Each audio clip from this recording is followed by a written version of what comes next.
Trump in an epic battle of words and now in the courts with the Maine governor. It was a thing of beauty when at the governor's meeting at the White House on Friday, he called her out to her face on her defiance of his executive orders around gender and boys trying to play in girls' sports. Watch this.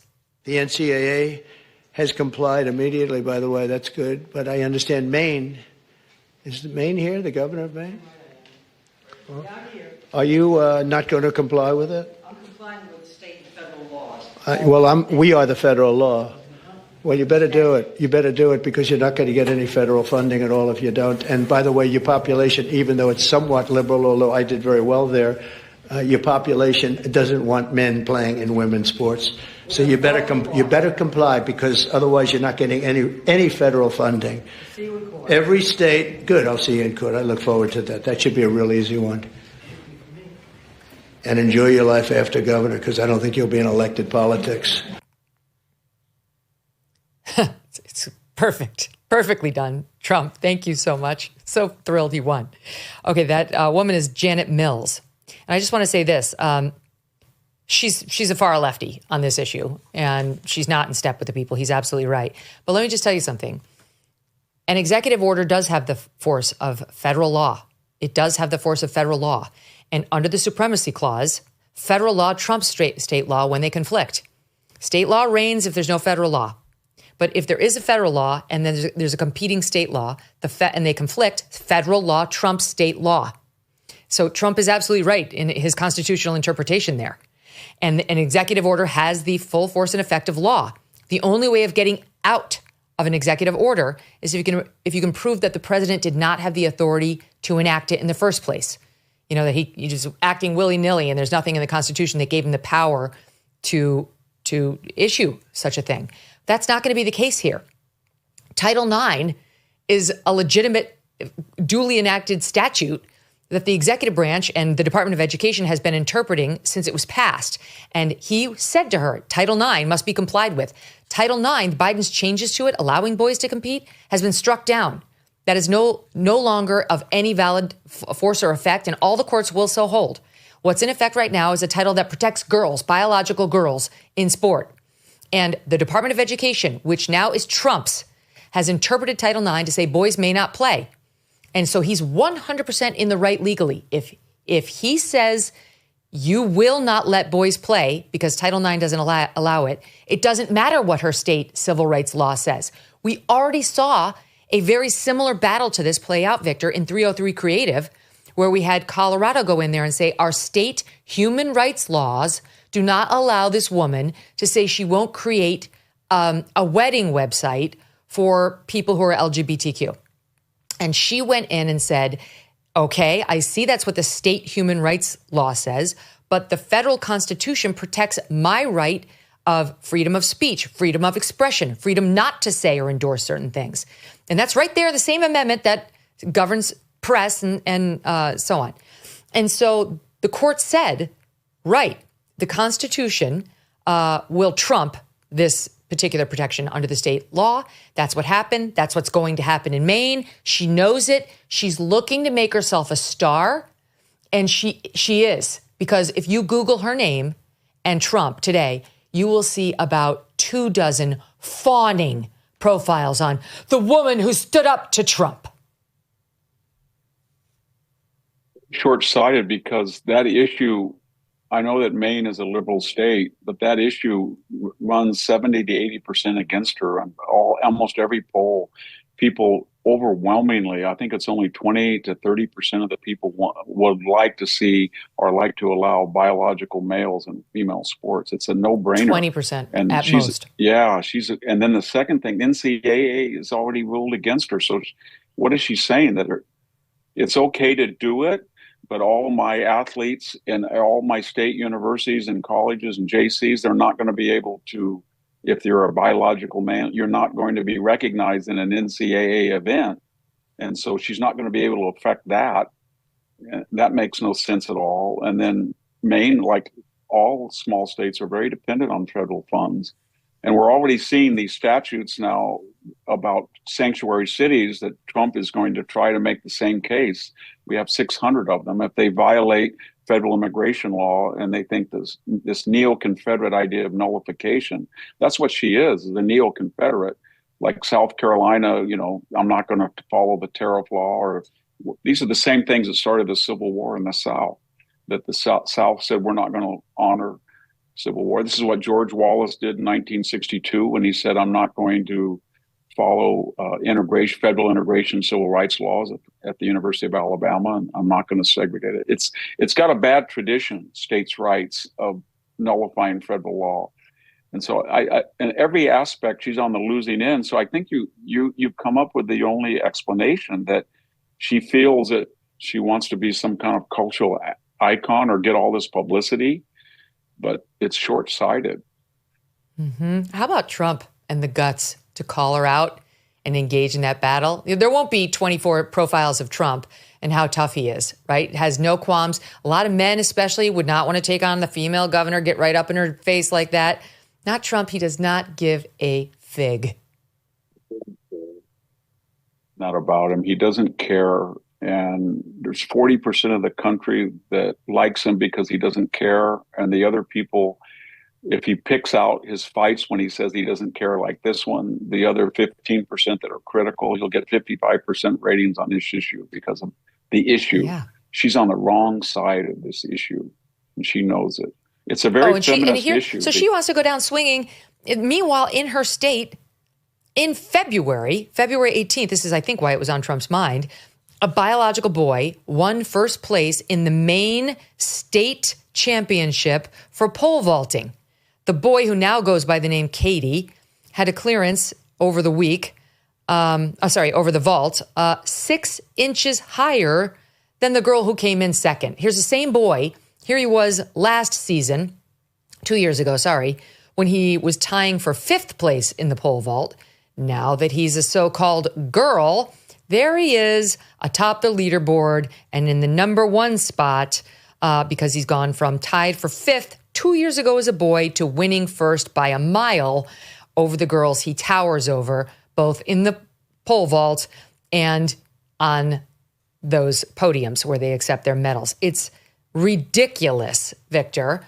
And this is what she's standing up for. Katie, who's actually a boy, that's who she's standing up. She doesn't give 2 shits about the women who are down in 2nd and 3rd place there, who worked their whole middle school, high school, elementary school to try to get as high as they could in pole vault and were doing great. And that 2nd place finisher who would have had gold had it not been for her defiance of the Trump EO. And that when you look at the statistics in the 1960s, 1970s, 1980s, 1990s about what was then called transsexuals and then later transgendered, it usually is something like 0.01, 0.02 of the population suffer from biological gender dysphoria. And only this publicity and this left-wing hype has created this minuscule group of people who have a clear biological problem of dysphoria. They made it into a civil rights that became a cause celeb. And so now you have undergraduates at elite schools say that maybe 10, 15% of them want to transition. But it's not based on the actual biological problem, which is very rare in society. And she knows that. And so I don't know why these politicians do that. But when you look at the issue and you poll, especially among minority voters, it polls very poorly.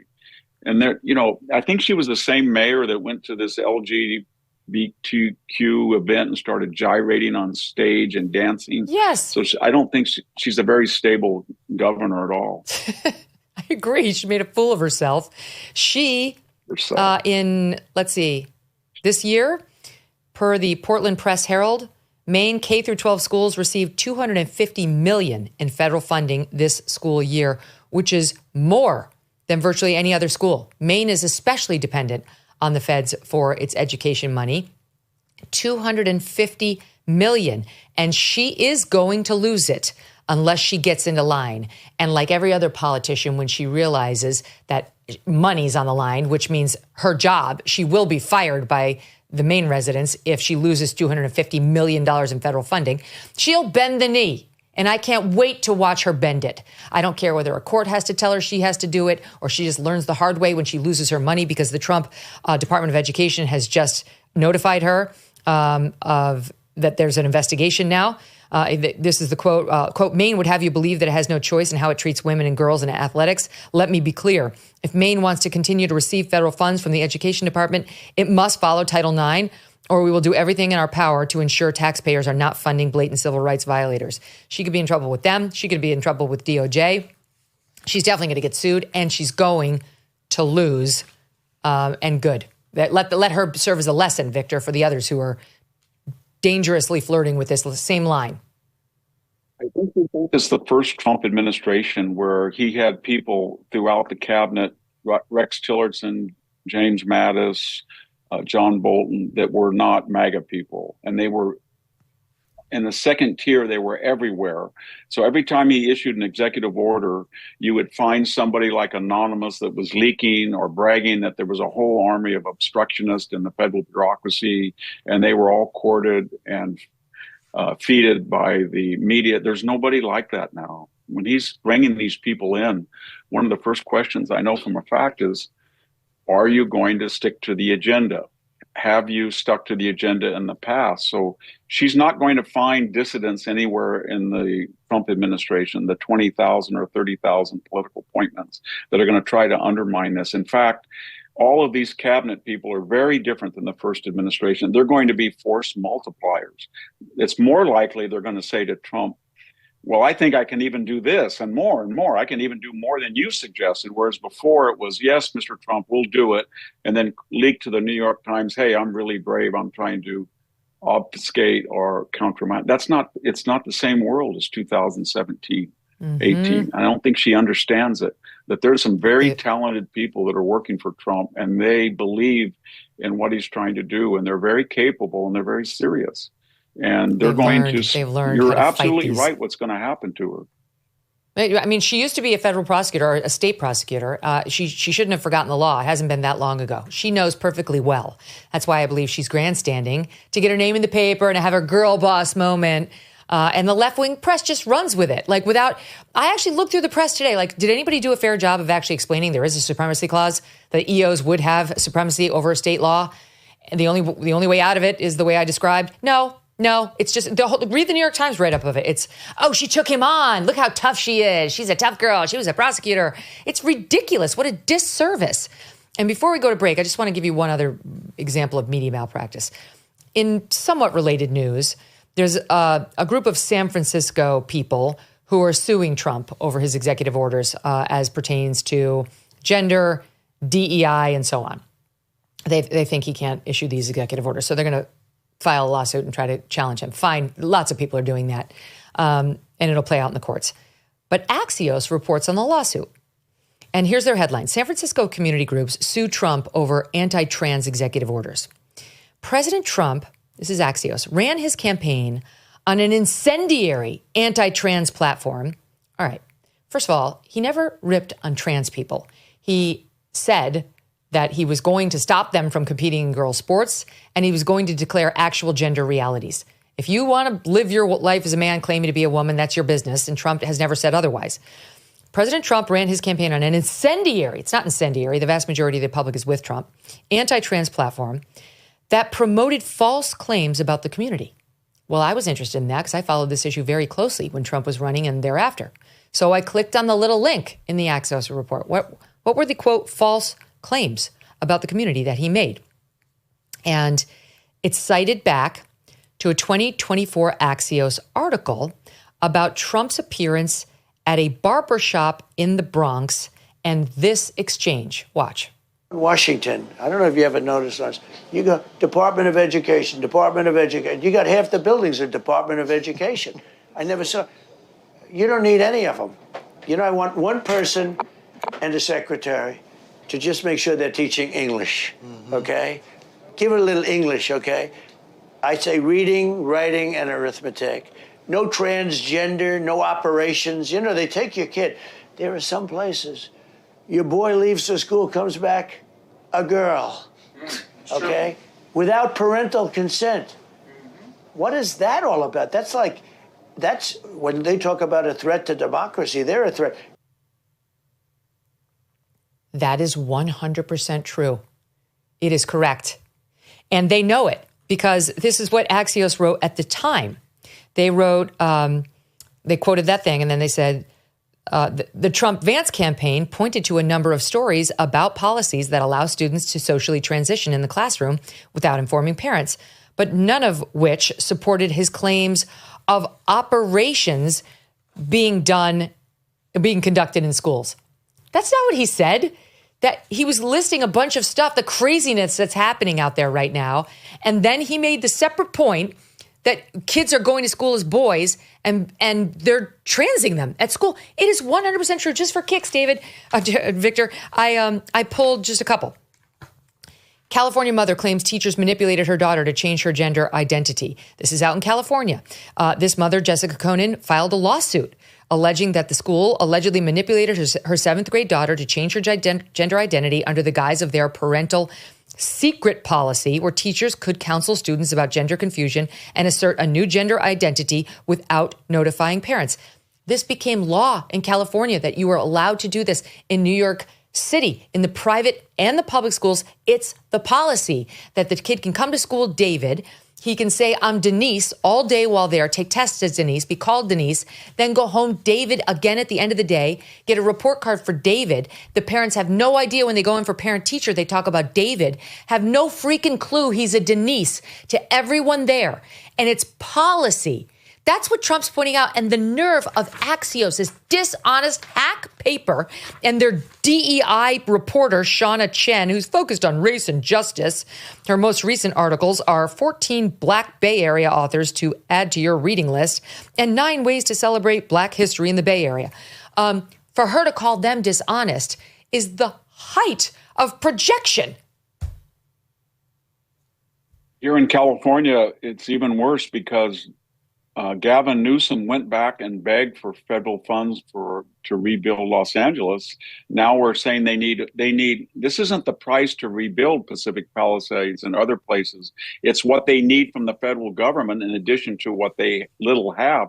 They want $40 billion from Donald Trump in the federal government. He had just had a $50 million fund to sue Donald Trump on this issue and on sanctuary cities. And they have no idea that our whole federal water system that transfers, half of it is run by the federal government. And Donald Trump doesn't have to build new things. He doesn't have to give any money if he doesn't want to Los Angeles. He's trying to help them, and they're trying to sue him on 2 issues that have no public support. We continue to face uncertainty when it comes to the economy, with a perfect storm brewing as Social Security and Medicare hit a breaking point, as the largest generation is hitting retirement. A smaller workforce means a smaller tax base. You pair that with our growing national debt and rising cost of living, and we could have a big problem. So what are you doing now to protect your family for the future? Well, gold can be a safe haven in hard economic times, and Birch Gold makes it easy to diversify a portion of your savings into physical gold. Birch Gold will help you transition an existing IRA or 401k into an IRA in gold, and it does not cost you 1 cent out of pocket. Protect your future today. Text MK to 989898 and get your free info kit on gold and a copy of the Ultimate Guide for Gold in the Trump Era with a foreword by Donald Trump Jr. There's no obligation, just information. Birch Gold has earned the trust of countless Americans looking to safeguard their savings. Just text my initials MK to the number 989898 today. Thanks so much for watching. If you like what you just saw, hit the subscribe button for more clips and full episodes.